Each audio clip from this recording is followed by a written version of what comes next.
అయితే ఒక మాట చెప్పారు. ఏంటి అంటే, ప్రారంభం చేయండి, ప్రారంభం చేస్తే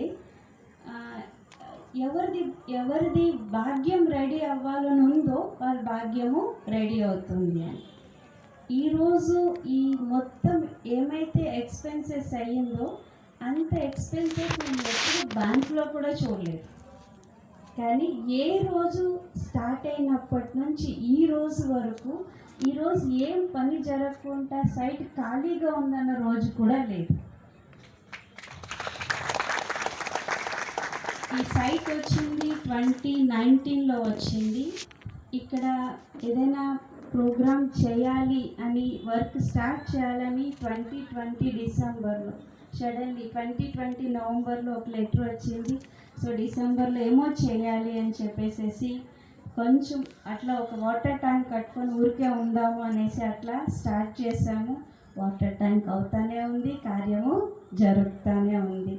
ఏ రోజు కూడా బాబా కార్యము నిలవలేదు. ఈవెన్ మేము ఎవరు రాలేక మంచాల్లో పడుకునేటప్పుడు కూడా ఇక్కడ కార్యం నిలవలేదు. ఆ రోజు అనిపించింది వస్తే చేసుకుంటే భాగ్యము, కానీ యజ్ఞ కార్యం ఎప్పుడు కూడా నిలవదు అని చెప్పి. అలాగే కార్యం జరుగుతూ ఉండింది. 2022లోని శారదా బెంజీకి ఆరోగ్య పరిస్థితి కొంచెం బాగాలేకపోయింది. అప్పటికి శివలింగంది కొంచెం డ్రాయింగ్ వచ్చింది అనమాట. బెంజీ చెప్తారు, హాస్పిటల్లో ఉంటా ఉంటేనే బెంజీ చెప్తూ ఉంటారు, రాదా స్టార్ట్ చేసేసేయండి. బెంజీ మీరు ఇట్లున్నారు, ఎట్లా స్టార్ట్ చేయాలి, మీరు చెయ్యండి జరుగుతుంది అని. ఎంత భరోసా ఇప్పించేవారంటే చెయ్యండి జరుగుతుంది అని. వెళ్ళిన తర్వాత కూడా ప్రతిరోజు ఏం జరిగేదో కూడా బెంజీ అడిగేవారు, వినేవారు. మీరు వచ్చారంటే అవును నేను వచ్చాను, అంతా చూశాను అని చెప్పేవారు. సూక్ష్మంగా వాళ్ళ యొక్క బ్లెస్సింగ్స్ ఈ స్థానంలో చాలా ఉండింది అన్నమాట. చాలా ఈ కార్యం జరగాలి అని చెప్పి చాలా పట్టుదలతో వాళ్ళ శివలింగాన్ని స్టార్ట్ చేయించారు. కాబట్టి వాళ్ళకి కూడా చాలా చాలా ధన్యవాదాలు. ఎన్నోసార్లు అనుకుంటా ఇద్దరు బెంజీ సంకల్పం చేశారు, కార్యము ఇప్పటికీ జరుగుతూనే ఉంది. నేను అనుకోలే రాజుబాయ్ వచ్చి ఇంత ప్రోగ్రాం అవుతుందని. చిన్న సంకల్పం నడిచింది, ఫిబ్రవరిలో శివరాత్రి జరుగుతుంది, మళ్ళీ బట్టి ఎట్లు చేసేది అని చెప్పి. కానీ పెద్దవాళ్ళు ఒక డేట్ చెప్పిన తర్వాత మనం ఎప్పుడు కూడా మాకు ఆ డేట్ వద్దు, మేము చేయలేము అని చెప్పకూడదు అన్నమాట. అది వాళ్ళ నుండి మనకు వచ్చినటువంటి ఆశీర్వాదాలు అని చెప్పుకొనేసేసి దాన్ని స్వీకారం చేయటం జరిగింది.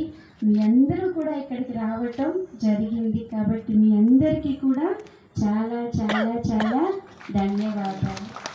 అయితే ఈ ప్రాజెక్ట్ ఏదైతే నడుస్తుందో గవర్నమెంట్ ఒక టీంలో ఇచ్చింది. దీన్ని పబ్లిక్ కోసము, నెక్స్ట్ లోకల్ పీపుల్ కోసము, పిలిగ్రమ్స్ కోసము ఏదైనా బెనిఫిట్ అయ్యే విధంగా ఏదైనా రెడీ చేయండి అని చెప్పేసి.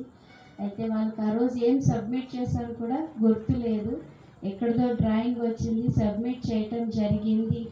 బాబా పిల్లలు పెద్ద స్థానంలో ఉండేవాళ్ళు, వాళ్ళకి మంచి సంకల్పంతో దీన్ని బాబా ఇంటికి ఇవ్వటం జరిగింది. వాళ్ళు ఎంత ప్రయత్నంతో దీన్ని బాబా ఇంటికి ఇచ్చినారు. ఆ పరివారానికి కూడా ఖచ్చితంగా బాబా యొక్క ఆశీర్వాదాలు ఉండనే ఉంటుంది. వాళ్ళకి కూడా చాలా చాలా ధన్యవాదాలు. అయితే ప్రతి కార్యంలో కూడా రమేష్ భాయ్ది చాలా సపోర్ట్ ఉంటుంది అన్నమాట. ఒక డ్రాయింగ్ చేయటంలో కానీ, డిజైన్ చేయటంలో కానీ వాళ్ళ మైండ్ చాలా షార్ప్గా ఉంటుంది. డిజైన్ చేయటంలో కానీ వాళ్ళు నాకు ఒక మాట పదే పదే చెప్పిస్తారు, డబ్బులు కష్టము అని అనిపిస్తుంది, డబ్బులు ఇబ్బంది అని అనిపిస్తుంది అంటే ఫస్ట్ చెక్ చేయి ఎక్కడి నుంచి డబ్బులు వేస్ట్ అవుతుంది.